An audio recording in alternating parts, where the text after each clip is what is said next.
All systems go. Clear for liftoff.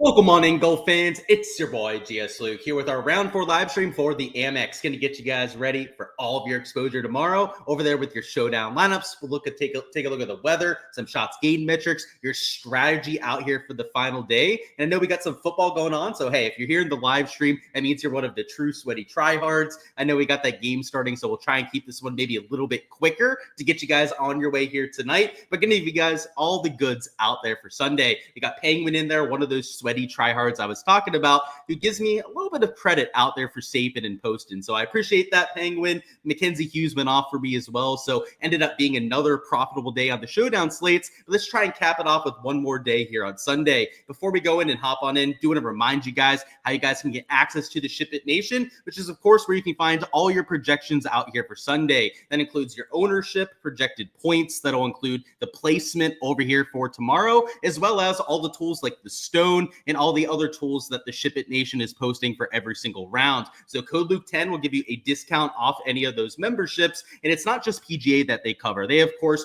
are a site that covers all the sports that you see listed there, whether it's NBA, MMA, which we have going on right now. It's a good night to be a sports fan. We got golf going on today, NFL, also the college football playoff coming up here. Just a great weekend, and you got it all covered over there at the SHIPIT Nation. So code Luke10 if you guys are getting signed up. It'll help support the channel, and it'll give you guys a discount off any membership. But what I'm going to focus on in terms of the golf, and let me do this. This is probably a better way to go ahead and have it viewing on here. Let's take a look at some of the stat averages from round number 3, which were pretty much spot in line with rounds 1 and 2. La Quinta, the Nicklaus course, played significantly easier than what we had at the stadium, but the stadium course got a little bit easier than days 1 and 2.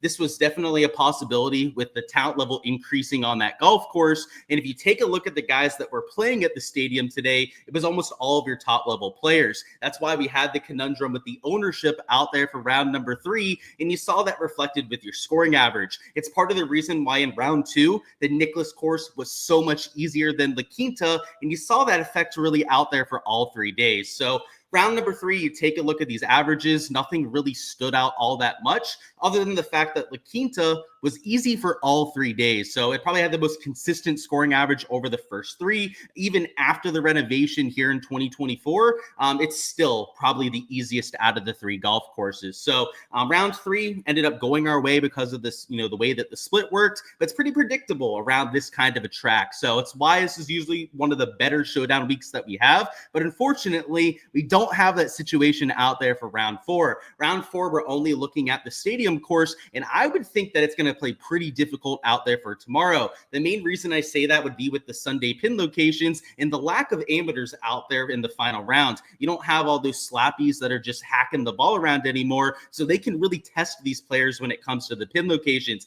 And because of how firm and fast the golf course is, you add any wind on top of that, and it would be an absolute chaos-filled round. So if we go over here to the wind forecast, you're going to see that it's not going to be windy out there for Sunday. So we're not really getting our wish if you guys were hoping for some carnage, but the pin locations could be pretty dicey out there for the final round. So we're not going to get those for probably another hour or 2 from the PGA Tour comms. Sometimes they bless us with those a little bit early, but I can tell you, even before we see that pin sheet, that it's going to be significantly harder than what we had for days 1 through 3. And so while the scoring average was nearly a stroke under par today, I think that it might be closer to even par like you saw for days 1 and 2. So round 2 with the lower talent level field played only about 0.2 under. Round 1 with the worst field strength out of all 3 of them, it actually played a little bit over par. I think it's going to be much closer to this round 1, round 2 average, which is going to make scoring a little bit harder to come by. You're not going to have those -7, -8 rounds like you've had for Showdown the first 3 days.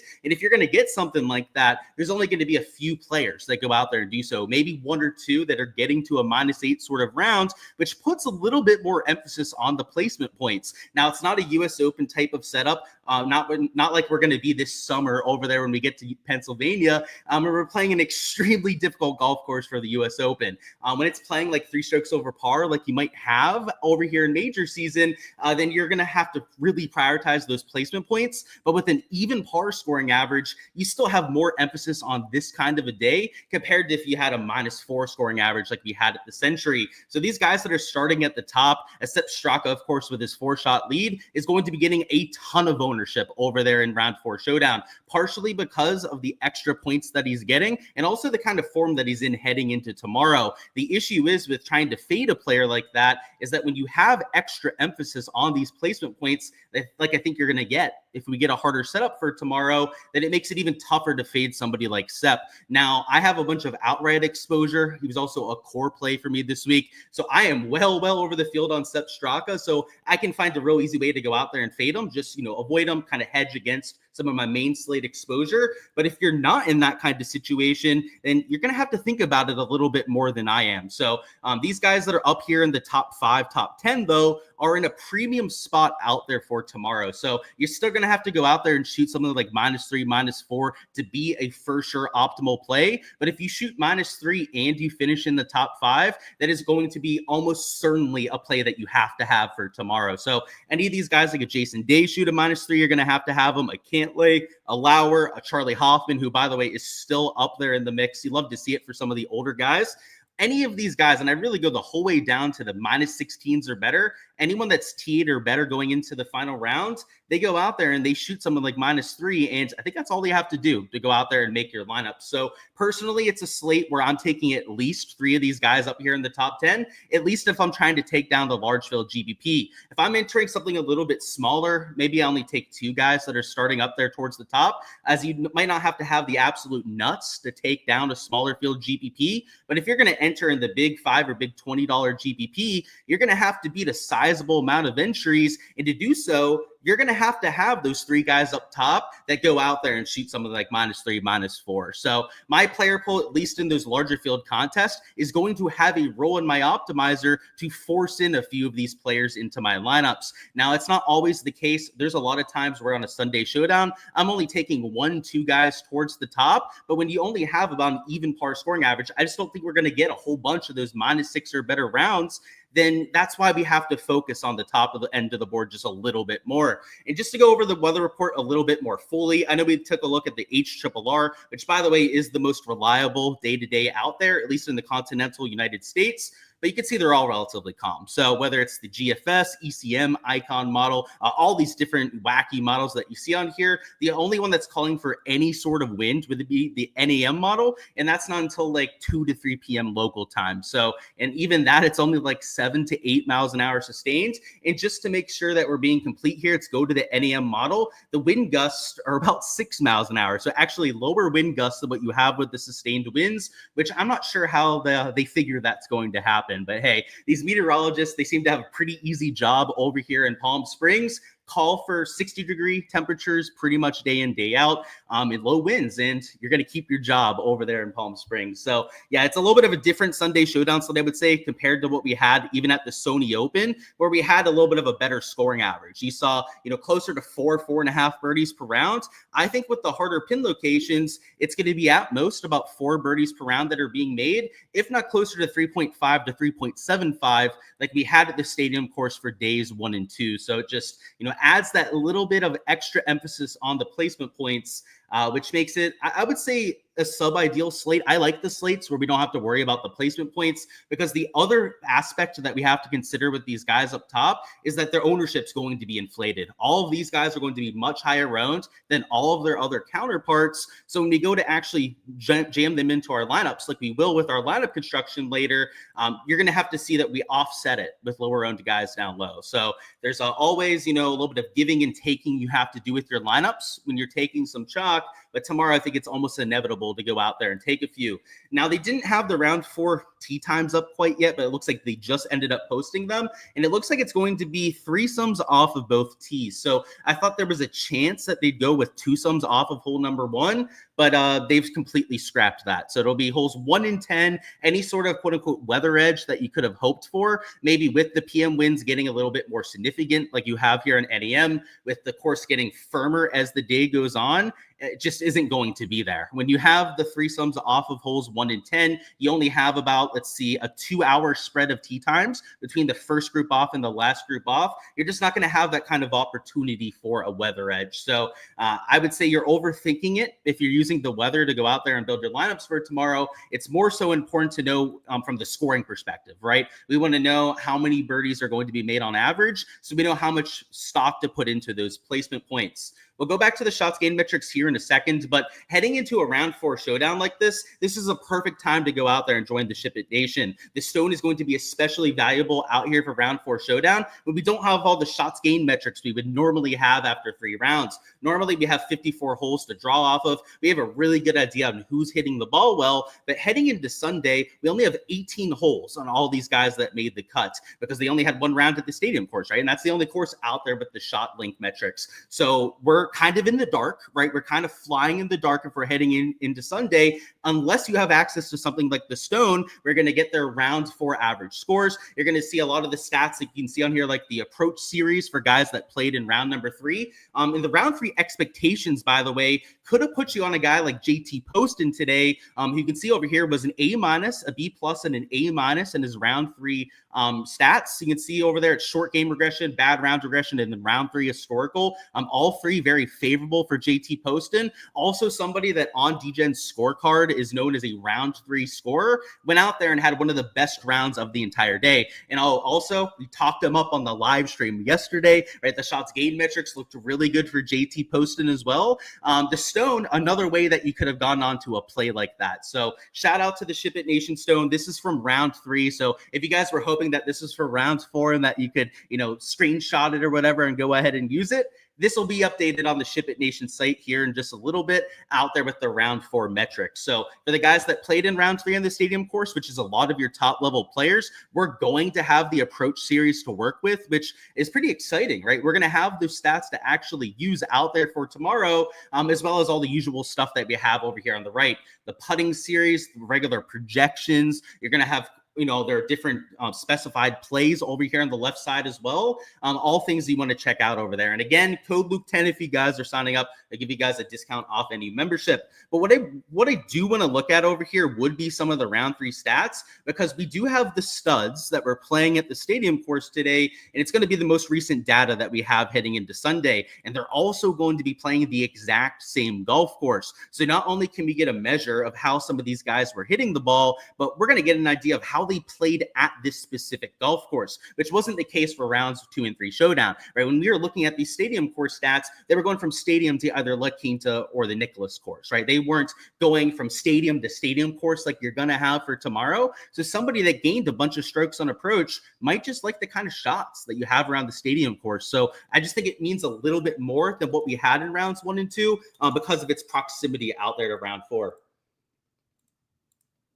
And see, by the way, any specific player questions, just let me know. If not, I'm going to go through some of these shots gained poppers on here, and we'll cap it off with a little bit of lineup construction before we hop on out of here. So let's go through a few stat poppers. So Grazerman up there at the top. Worth noting that he holed out on hole number 10, so it's inflated by about 2 shots gained because of that. But even without that shot, he was still well into the positive out there on approach. So that combined with the hot putter that he found for today was how he was able to go out there and make 7 birdies on a difficult golf course. Jeremy Paul is a DP World Tour graduate that is playing over here on the PGA Tour side now. I've heard decent things about him, but I think he's just a little bit too raw for me to trust him over there on a Sunday. But he's T29. He hit the ball well. So at low ownership, and I haven't ran my ownership projections quite yet. Of course, I do mine separately than what we have on the SHIPIT Nation YouTube channel and website over there. But Jeremy Paul, I can tell you from my process, what I do out there with my ownership projections. I can't speak on what SHIPIT Nation is going to do for Sunday, but I'm going to have him at sub 5%. Like, even if he has good shots gained metrics, even if he's up there in the top 30, only so many people are actually going to use him out there in their lineups. I'd imagine it's going to be sub 5% of people that are getting to somebody like a Jeremy Paul. So if you like the shots gained metrics there, I think he's a little bit too raw, a little bit too volatile to go out there and use, but you could use a player like that for a little bit of leverage. Charlie Hoffman has hit the ball beautifully all week. You can see it as one round of the stadium course today. He gained over 3 strokes in that category.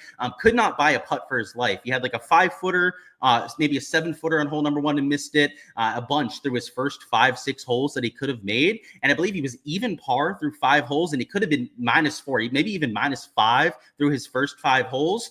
So his score today, which if you take a look at his round 3 score, he got around in -3, could have been a whole lot closer to like -6, -7. So I know he's up there towards the top. He's in T2 position, but maybe he's one of your flag plants if you like yourself a ball striking guy heading into Sunday. Noah Goodwin got cut, so don't play him. Vince Whaley here gained 2.5 strokes with his approach, also gained off the tee. Another guy that lost out there with the putter. Grayson Sigg, Tim Whiting both missed the cut, so obviously don't use them. But if you go down a little bit further, you got guys like a Sam Ryder, Will Zalatoris that are popping there. Both of those guys lost with the putter as well. And then even Camilo Villegas was able to go out there and gain on approach. But a little bit of a red flag with Camilo would be the fact that he gained nearly 2 strokes around the green. So, some of these guys like a Jason Day, it's good to see that, he's up there in second place. He was hitting the ball well heading into today. Somebody starting a little bit further back at a T10, like Zalatoris, he was hitting the ball well. He gets a few more putts to drop out there on Sunday, and he could be in a really good position to move up the board. This is how I find the guys I want to take flag plants on. And based on what we saw at least round 3, this only gives us a third of the info though, which is why I think this slate's it's just not my favorite compared to what we usually have out here for round 4 showdown.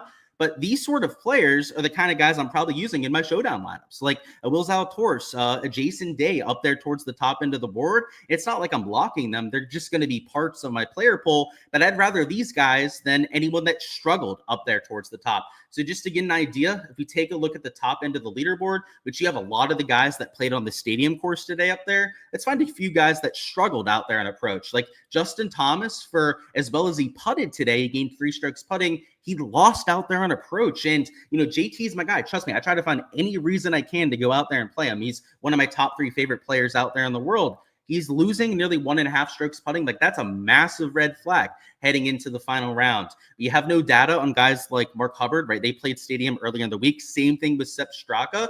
I can tell you, though, Sepp Straka, he looked a little bit hairy on approach. He was not hitting the best approach shots. How he went out there and had a nuclear round today was by making like 30, 40 footers. In fact, he had a stretch of like 3-4 holes in a row where he made all of them from 30, 35 feet. So, as much as I'd love Sepp to go out there and do it again, I've said the same thing, by the way, the last few live streams. And, I'm going to say it again because I have an out right there. I have a lot of core play exposure there as well. I'd love for him to go out there and gain all those strokes putting again. Don't get me wrong. I just don't see it happening. It's that he's not the most consistent putter on the PGA Tour. And even if he's just a neutral over there tomorrow, if he doesn't gain strokes on approach and off the tee, like, you might not have to have him even as the winner at this event. He may shoot like -1 and win this golf tournament, and you might not even have to have him over there in your lineups tomorrow. So that's why I'm probably fading Sepp Straka in a lot of my lineups, because I have an excuse to with all the other exposure I have elsewhere. But at the same time, he didn't look all that good today. I mean, we don't have the shots gained metrics to back it up because he was playing one of the other golf courses, but up there in the lead, we got to see a vast majority of his round, and he was okay. I don't want to say it looks like bad because he was hitting a lot of greens, but he was hitting greens at like 40 feet intervals. He had no chance to really make birdies, at least if he was putting like a mere mortal. But for whatever reason, Sepp was making all those 40 footers today. So like I said, I can't complain. I played him in Showdown. He was one of my core plays today on that side too. So like at some point, I think it's just going to come crashing down, which is why I'm not going to play him out there in my round 4 Showdown. A few other guys you might want to keep an eye on, maybe a JJ Spawn. Didn't have the best approach day or off the tee play over there for round number 3. These are the kind of guys I'd be looking at twice before I go out there and play again, because it's not like they're, played back the stadium course and then now they're getting to go to La Quinta or the Nicklaus course, which is a cupcake course, right? Plays -3, -4. Everyone's shooting -5, -6 around there. They're playing a golf course, which is going to have Sunday pin locations. It's going to play firm and fast like you had out there for rounds 1 through 3. And if they didn't have their best stuff, they're playing the same course tomorrow, right? All these guys that we have these round 3 stats from, are playing the exact same course out there tomorrow. And if they didn't play well at that course today, well, that means a lot more than if they had a bad day at one of those other golf courses. So that's what I'll say about the shots gained metrics. They only mean so much when we only have a third of the data to work with. But if you want to take a look at some of the guys that putted above their baseline, these could be guys that are coming back down to earth. Justin Lauer, probably somebody I'm fading out there in my exposure. He gained a bunch of strokes putting. We already talked about the JT one before, but Patrick Cantlay, the same thing. And I've got to say, he's another guy I'm not going to use in my lineups because I took him as a core play this week and bet him for an outright. So if Cantlay goes out there and nukes the showdown slate tomorrow, goes out there and shoots -8 and wins this thing and steals it from Sepp, yeah, I'm okay not having exposure there, right? Like I'm going to win elsewhere if that goes out there and happens. Like large field GPP, I've got 2 top 50 lineups right now. So I'm feeling, I've got a sweat. I don't feel great about it. I'm still about even money with my ROI, but I've got a shot, like a golfer starting at T10, right? At least I've got a shot to go out there and win the golf tournament. That's why I'm not going to play a guy like a Patrick Cantlay when I have all that other pieces of exposure. So, obviously you got to cater this towards your situation. Not everyone's going to have the same player pool, the same kind of outrights as I do, right? If you have an outright on a Justin Lauer, like maybe he's an easy spot to cross off. Maybe you walked into the week with a Jason Day or Justin Thomas outright, or a lot of exposure out there in DFS. I'm not always a proponent of going out there and self-hedging, but it's not the worst idea, especially if you have a big payout, right, impounding on it. And I'll say if Sepp or Cantlay goes out there and wins, it is a very sizable payout that I will end up winning. So that's why I'm okay kind of taking that hedge against that. Let me see if there's any specific questions. If not, we're going to go through some lineup construction stuff. Keep up the great analysis, spot on all weekend. I appreciate that, Bo. And can Seppa keep the hot hand going? I hope so. So I gave you the answer there. I obviously didn't see your question as I was going through all of that. I hope he does, but stat-wise, I would say it's going to be really tough to keep it going at the same rate. Him shooting -1, -2, though, is very reasonable, and that could win him the golf tournament. So I think that's probably the most likely outcome, something like -1, -2, and that's not even guaranteed to be in the optimal lineup. So that's why I'm looking for some of these chasers. That's why I'm avoiding them out there in Showdown. But I sure hope he does, man. That'd be pretty great for this weekend. Let's talk through some lineup construction, though. And what I usually like to do over here for my Sunday Showdown lineups is knock out my placement points right off the bat. You've heard this before if you've been a part of the live stream this year, and we're going to go ahead and show you what that looks like. So I'm going to throw a Jason Day into my lineup at $8,000. He's got placement point potential, and he hit the ball well today on the same golf course. So let's go ahead and throw him in there. Let's go to the T10. Who else we were looking at down there? Zalatoris at $9,100. He'd be another guy that we could take for some potential placement points. And let's take one more just to go ahead and really cover our bases. This is going to be like for the large 5 or big $20 GBP, where you've got to have close to the nuts to go out there and take it down. Charlie Hoffman might make sense down here in the 7K range because it gives us a little bit more salary flexibility. And he also hit the ball well, like you saw with the approach stats, right? He was one of the top 5 players in shots gained approach today. So let's take those three guys that have that placement point potential. And now we have 85.6 remaining for our last 3 spots. So I'm going to be pretty aggressive with our salary towards the top. And I'm going to take a slight pivot play with our next man in. So like a Sam Burns would like fit this perfectly. And Sam Burns has no placement point potential, right? He's T58. He just hardly made the cut. He's going to be one of the last few groups off, not because he's in the lead, but because he hardly even made it to the weekend. But at $9,800, you're looking at maybe sub 10% ownership out there in some contests. I think more reasonably closer to 10, 15% is where you're going to find him in most of those DFS contests tomorrow. But we've got our chalk and Days Zalatoris Hoffman. Now we've got to work on getting different with our last few spots. So Burns is going to start to get us a little bit different. Another player that we could use to go out there and do so might be a Nick Taylor. Nick Taylor did not have the kind of round 3 we were hoping for. I believe he shot over par on the La Quinta course, which is about as poorly as he could have done over there for round number 3. But now that's going to keep the ownership way lower than it should be. And at T29, it's not like he's going to finish top 3 for us, but he does have top 10 potential if he goes out there and has himself a round. And now for our last man in, especially if you're entering like the big $5 or $20 GPP, you might want to consider leaving some salary on the table just to make sure that you're not going to duplicate yourself with any other people. So like a Cam Davis at $7,800, even an Echeverria at $7,800, I maybe don't take if I'm entering against 2,000 to 5,000 other entries. But if this is a single entry, if this is a smaller field GPP, then I don't know if I worry about it nearly as much, especially if it's Echeverria.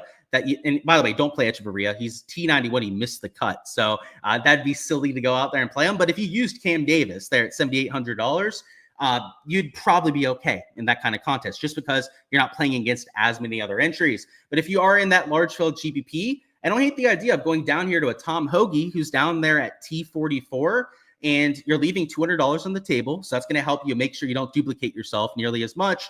But you're also taking a player that Tom Hoagie, by the way, that I liked this week. He really fits this style of golf. He putts well on these POA overseeded greens, and you're hardly giving up any sort of projection to some of these other players. Now, you've got Justin Lauer there at -19. That's who a lot of players would go out there and round out their lineup with, but I don't love that at all. That's too chalky, but that's 4 guys that you're taking as chalk in the lineup. And I think 3 is even pushing it. 3 is really only what I'm doing out there in the largest of field GPPs, because I know you're going to need the absolute nuts or close to it to go out there and take down that large field contest. If you're putting in 4 chalky guys and your pivots are Sam Burns and Nick Taylor, that kind of lineup that rounds off with the Justin Lauer there is going to be far too popular out there for the large field contest. So, I like to show you guys where you can get different, but I also like to show you guys the place to avoid as your last man in. You could even go to a Rico Hoey if you wanted to down here at T17, but I would probably avoid guys like Justin Lauer if you're already starting with a pretty chalky set of core plays like that. If you're playing in a cash lineup, I probably would go to 4 or 5 guys up there in the top 10 just because you're not playing the ownership game nearly as much. In a cash contest, you're more so trying to prioritize your projection. And on a slate like this, where I think the scoring is going to be slightly harder to come by just with this Sunday pin locations, then I really prioritize these kind of guys in cash. So if I was playing cash, I would be really trying to jam in some of these players. So like a Graziaman, I know he hit the ball well. Same thing with a Zalatoris. That puts us at about like 8,200 remaining. Straka, even though I don't love him out there for GBPs, in cash with a 4-stroke lead, like you're probably silly not to go ahead and use him. And, maybe you don't use Justin Lauer as your last man in. The only reason I say that is his shots gained profile looks horrible heading into Sunday. So maybe I'd prefer like a Hubbard or a Daniel Berger, who had a pretty decent day himself, as my last man in. But in cash, it's a completely different mindset, right? We're not worried about the ownership whatsoever when it comes to these 5-6 plays.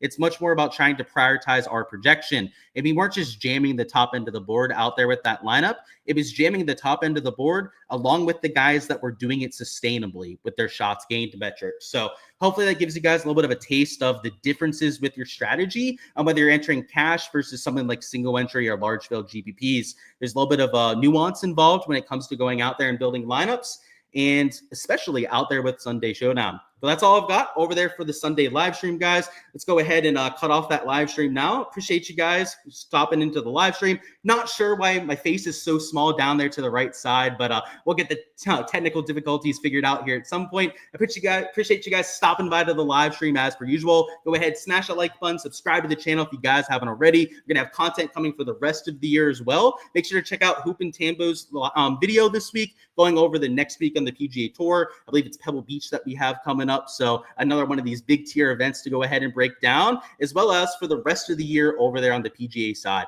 We have NFL wrapping up, so I know there's a lot more views that are going to be coming over here to golf coming forward. So make sure to get on the train early, subscribe to the channel so you don't miss any of that content when it drops. And let's go out there and have ourselves a Sunday.